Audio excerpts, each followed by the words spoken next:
bikin rujak salak plik khas Aceh. Enak banget. Assalamualaikum. Hari ini saya akan berbagi cara bikin rujak salak plik khas Aceh. Oke, kita kupas dulu buah salaknya. Setelah dikupas, jangan lupa kita cuci dengan air yang bersih. Setelah dicuci bersih, kita potong tipis-tipis salaknya supaya nanti tercampur rata dengan bumbu-bumbu rujaknya. Salak ini biasanya dijual di tempat orang-orang pesta. Biasanya dijual dalam cup-cup kecil dengan harga 5.000. Jadi salak yang kita pakai ini ialah salak biasa yang agak kelat-kelat asem ya, bukan salak pondok. Rujak ini biasanya hanya kita dapat di Aceh. Jadi bahan-bahan yang diperlukan, yang pertama itu ada buah salak yang sudah dipotong-potong, gula merah, pliunya, garam, gula, sama cabai. Kita ulek cabai sama garamnya dulu. Kemudian kita masukkan pliunya. Ya, kita ulek pelan-pelan. Biasanya pliu ini hanya ada di Aceh ya. Ini kebetulan mama datang berkunjung kemari jadi dibawa ya. Kemudian kita masukkan gula pasir, kita giling ataupun kita ulek pelan-pelan. Kemudian jangan lupa kita masukkan gula merahnya. Sedikit cerita tentang rujak ini.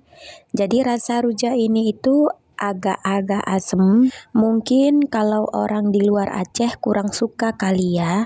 Rasanya itu ada khas tersendiri dan aromanya pun juga punya aroma khas sendiri, khas dari pliunya. Kalau saya suka banget sama rujak ini ya. Itu soal rasa terserah kita ya. Kalau misalnya mau pedas agak ditambah sedikit cabenya.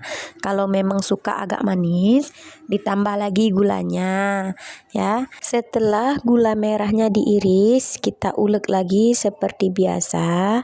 Ya, kita ulek sampai bumbunya itu menjadi halus dan semua bahan itu tercampur dengan rata. Kalau di video saya ini ada yang kurang bahannya, tidak lengkap entah cara pembuatannya, boleh di komen nanti ya teman-teman. Soalnya ini yang ada bahannya di saya, karena saya memang sekarang nggak lagi di Aceh. Jadi jauh-jauh hari kepengen banget ya kan bikin salak ini. Oke, kalau misalnya semua bumbunya sudah siap, kita campur sama salak yang kita potong-potong tadi.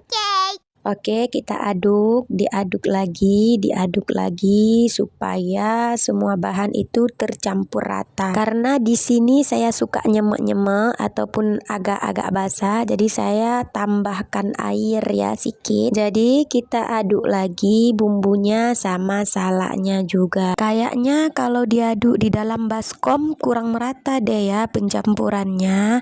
Coba kita tambahkan air lagi sedikit demi sedikit biar agak nyemek-nyemek. Oke, kita aduk lagi. Jadi saya pindahkan lagi ke cobek biar nanti pencampurannya itu betul-betul merata dan agak ditokok-tokok sedikit biar salaknya agak lembek. Kan ngiler jadinya kan, kepengen coba kan, ngiler kan, orang Aceh pasti ngiler nih. Oke, kita pindahkan ke dalam tempat biar nanti kalau misalnya mau dimakan kita ambil sedikit demi sedikit. Kalau mau disimpan pun enak ditutup, simpan di dalam kulkas ya kan. Kalau saya hobi banget sama makanan ini. Oke, sudah siap deh dan ini hasilnya. Tara. Beginilah teman-teman penampakan dari hasilnya. Oke, kita coba dulu ya. Nyam. Rasanya manis, asem, agak-agak telat, sama agak pedes juga. Ya, ini hobi banget saya. Enak banget. Lezat. Bagi yang suka, bagi yang nggak suka, jangan dijulitin ya. Karena kan setiap daerah itu kan punya makanan khas tersendiri. Terima kasih ya sudah menonton video saya. Tengok cepet habis kan. Ini memang hobi banget saya makanan ini. Di daerah kalian ada nggak pliu? Kayaknya nggak ada ya, karena setahu saya pliu itu makanan khas Aceh. Kalau main-main ke Aceh boleh dicoba ya rujaknya.